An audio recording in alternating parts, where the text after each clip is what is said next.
Hello everybody and welcome back to Miniature Mayhem. My name is Chris. Today's video I'm going to be painting a Thrallmaster from the Idoneth Deepkin.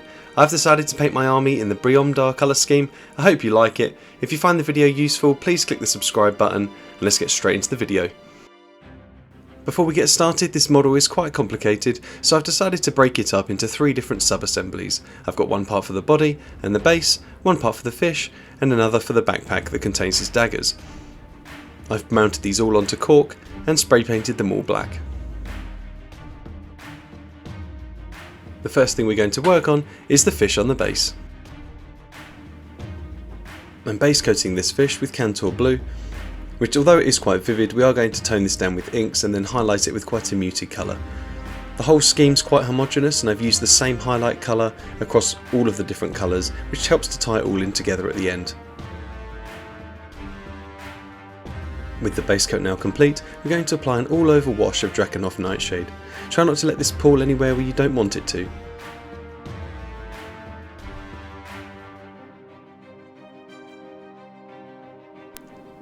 Using a 50-50 mix of Kantor Blue and Pallid Witch Flesh, I'm applying a highlight to all of the raised areas. Take your time as you work along the edge of the fish and try and create one nice solid highlight.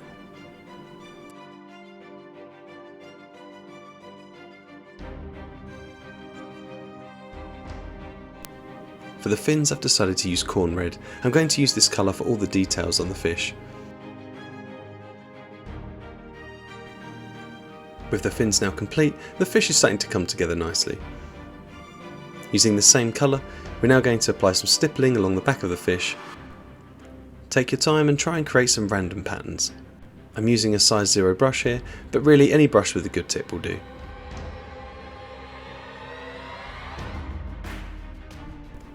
With the stippling now complete, I'm just going to paint the eyes corn red as well.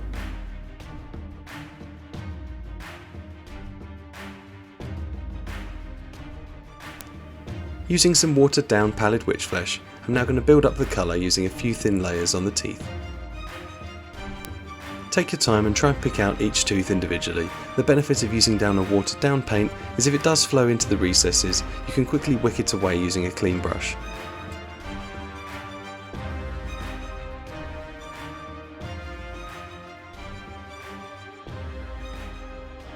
Again, using Pallid Witch Flesh, I've added that into corn red as the highlight colour for the fins. This really helps to mute down the red, which will stop it from distracting from the main model.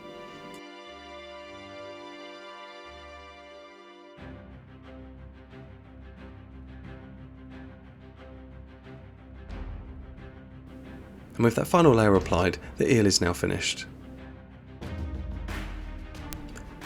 For my Briomdar elves, I've decided to base them in the realm of metal. I haven't added in a description for this, as obviously everyone bases their models differently. I've added all the colours here in case you do decide to copy mine, but it's all just basic layers and washing and then highlighting.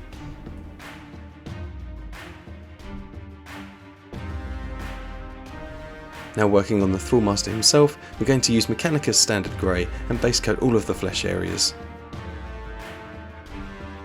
There's no need to be too tidy here, as nothing else is painted and there's nothing to look out for. I've chosen this shade of grey because it's got a nice purple undertone, which will work perfectly with what I've got planned later.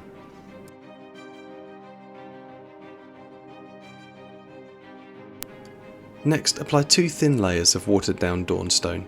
This will really help to brighten up the skin and still keep the slight purple undertones from underneath.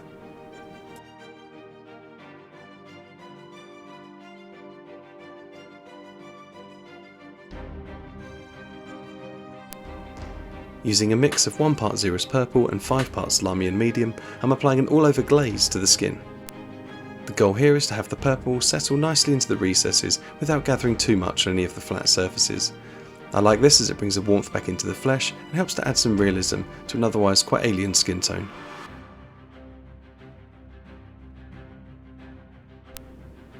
With that now dry, there's a really nice warm colour.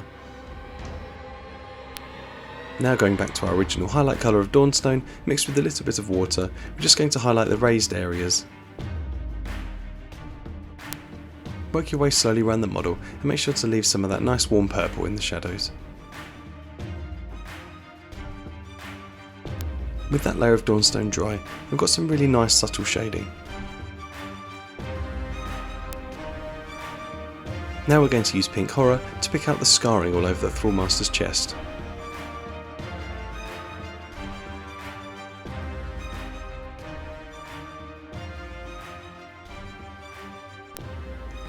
For the mouth and eyes, I'm just going to block them out with some black.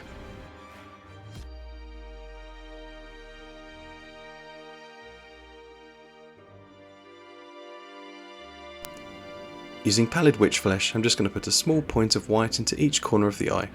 Try to put a slightly larger dot on the outside and a smaller one on the inside of the eye to create a realistic effect.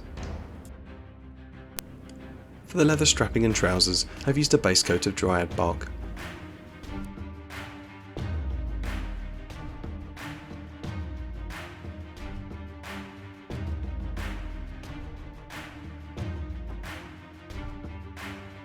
To shade the trousers, I've used an all-over wash of Agrax Earthshade. I've mixed a small amount of medium into this to help it settle into all of the recesses.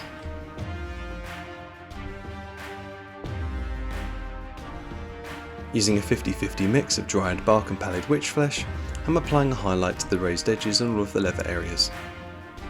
I'm also going to use this to create some light scratches on the trousers, to create some wear and tear.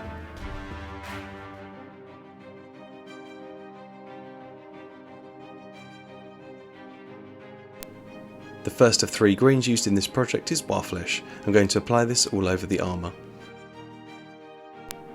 Don't forget to paint the sheath on his back piece. For the cloth areas, I'm using a base coat of Deathworld Forest. This is not a very heavily pigmented colour, so use 2 or 3 thin layers. Make sure to work it into all of the recessed areas. For the trim, I've used a base coat of Straken Green. Take your time here to work your way around the pattern and pick out all of the details.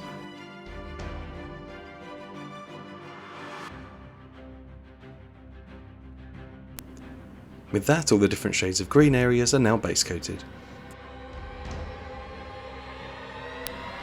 For the armour plates, I'm applying a wash of Coelia Green shade. I'm using this directly from the tub, and I actually want to create some pooling here, so I'm using the back of the brush to drag across those recesses and getting it to pool inside the crenellations of the armour.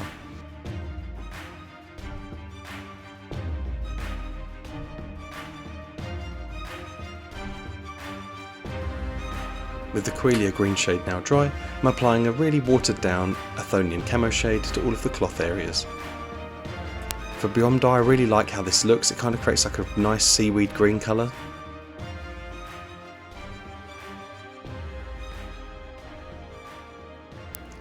With those washes now dry, we've got some nice muted green colours to work with.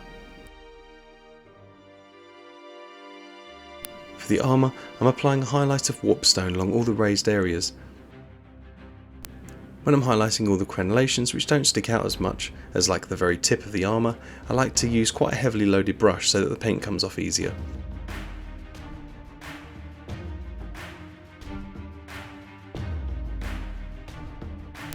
Adding a small amount of our highlight colour, Pallid Witch Flesh, into the previous layer of Warpstone Glow, which is highlighting the very tips of the armour and the sharpest parts. Using a mix of Straken Green and Pallid Witch Flesh, I'm applying a highlight to the raised areas on the detailing of the cloth.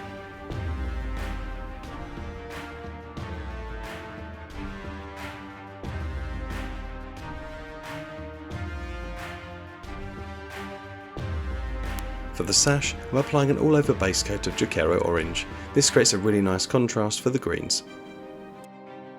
I'm also using this colour to pick out all of the gemstones.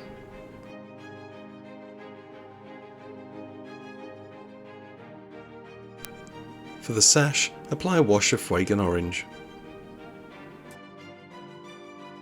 While that's drying, for the gemstones, apply Pallid Witch Flesh to your base coat of Jokaero Orange and paint some half-moon shapes along the top of the gems. When the ink's dry on the sash, we're also going to apply that same highlight to the raised areas.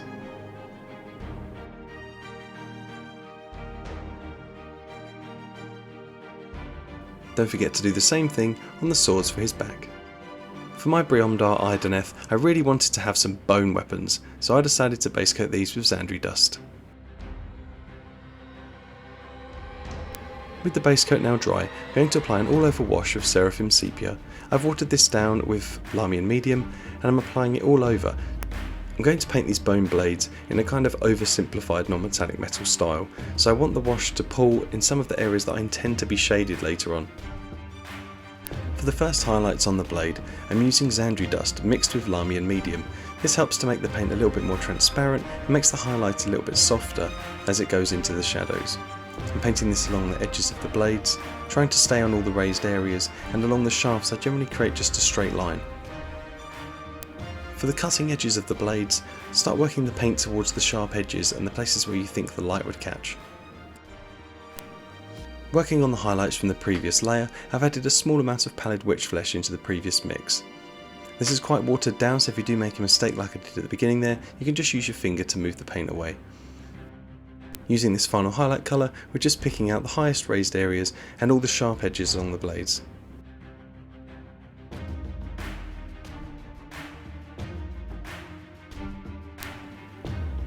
With that final layer now complete, the Idoneth Thrallmaster is done. I really hope you enjoyed watching the video. Thank you so much for watching. If you did find this content useful, please like and subscribe as it massively helps the channel to grow. I'm sorry that it's been so long since the last time I made a video. I promise it won't be as long next time now I have the right equipment. Thanks again, and I'll see you in the next one.